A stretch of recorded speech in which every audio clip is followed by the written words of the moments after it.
Hi, I'm Samantha Frizzell, and this is my informative speech for Cas 100. And this is my audience. Hi, I'm Janine. Hi, I'm Tim. Hi, I'm Michael. Timothy. Hello, I'm Paul. Hi, I'm Gordon. Okay, and today my topic is going to be about the overcrowding in American prisons due to war on drugs. So today, the war on drugs is accountable for over 50% of inmates in federal prison. We have someone who can attest to that in the book Stories from the Inside, Prisoner Rape and the War on Drugs. So Leah Atkinson, she was 41 years old and she grew up in Kentucky. She was a smart girl with morals, graduated college, she double majored in business and education, was raised with strong religious values. We're talking a pretty normal person here. In 1998, she became disabled after a snowmobile accident. Then, after going through the rehab process, she started becoming addicted to her painkillers, especially Oxycontin. After her insurance ran out, she then decided to start obtaining them from a drug dealer down the street from her. She began trafficking cocaine for him, and this is what kind of led to her getting in trouble with the law. She got caught trafficking cocaine, and in 2002, she was sentenced to 7 years in federal prison for conspiracy to distribute cocaine.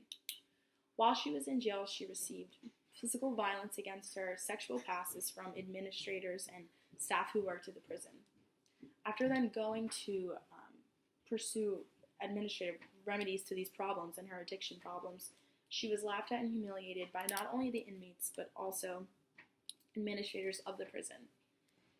So then, because of her attempts to fix these problems that she was dealing with, she was transferred to an even higher security prison, which she described as dirty, overcrowded, and unbearable, even for a prison.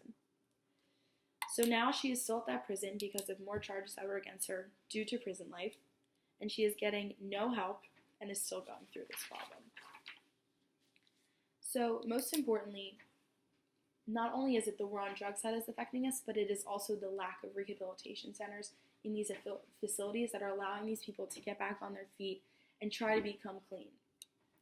So the U.S. holds a reputation for having the highest capita per rate of incarcerated individuals in the world, which is the highest out of all the industrialized nations, which can cause me to raise some questions and concerns about this problem.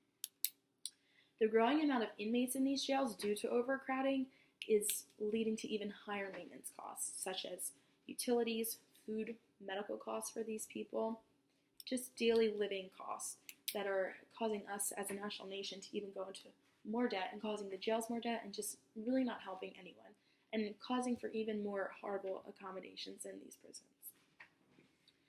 And so also being in a prison like Leah Atkinson attested to, there are still, with the overcrowding, things can slip through the cracks and there's more opportunities for visitors to get drugs in, or somehow these prisoners are getting drugs into the prisons because they're still addicted. So what I believe is that rehabilitation centers could be instituted into these prisons or somehow associated with this so that people are getting the help they need while also doing the time for the crimes that they were committed. So, according to the Bureau of Justice Statistics, 1.6 million state and federal prisoners in the country as of 2011, which reports 492 out of every 100,000 U.S. citizens, were sentenced to more than 12 years in prison that year. So these people are getting these long sentences, so how can we reduce that? The government should have these rehabilitation centers to help these people and not just stay there and, still be addicted. So as an average of 6,100 inmates have entered the system each year since 1980, which means that this is a 790% increase. So these prisons are getting more and more crowded.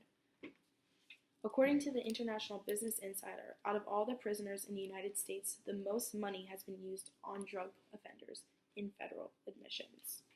And since 1998, individuals arrested for drug crimes have constituted the largest portion of federal prisoners' admissions, which is followed closely by those arrested for immigration and for weapon-related offenses. The majority of these users have been incriminated for the use of marijuana, which is now legal in 17 states for medical use within our country. So as more states become legal in this,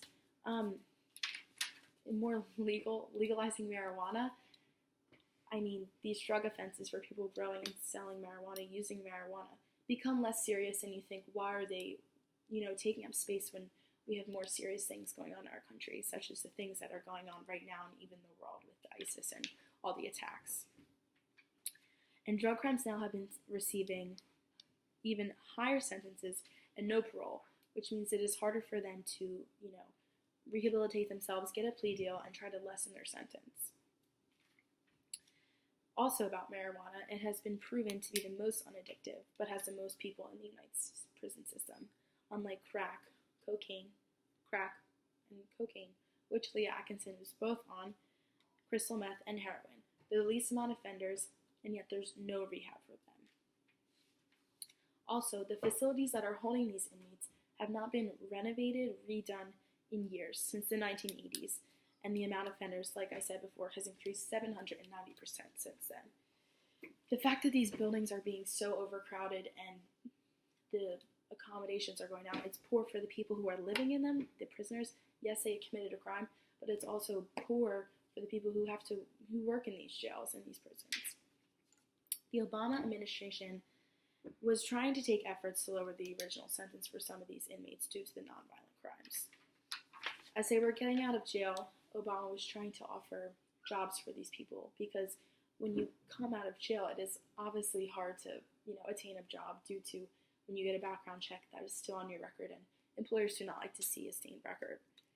So since many people who are in jail come out of jail with this, it becomes a burden for them.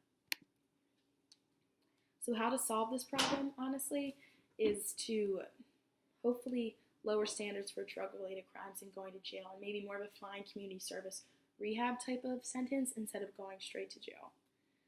And make it easier for drug offenders who are still in jail to receive parole and be able to get out based on good behavior, and harsher drugs should be the ones receiving the higher sentences, obviously.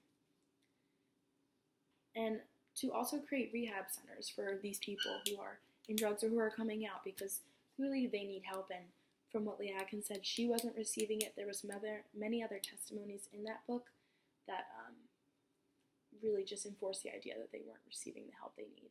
So this was a topic I basically knew nothing about, but I learned a lot, and it gave me a new perspective on to be important, on how to, not use drugs and stay clean, to be clear of going to jail for that, because I wouldn't want to be in those conditions. So thank you.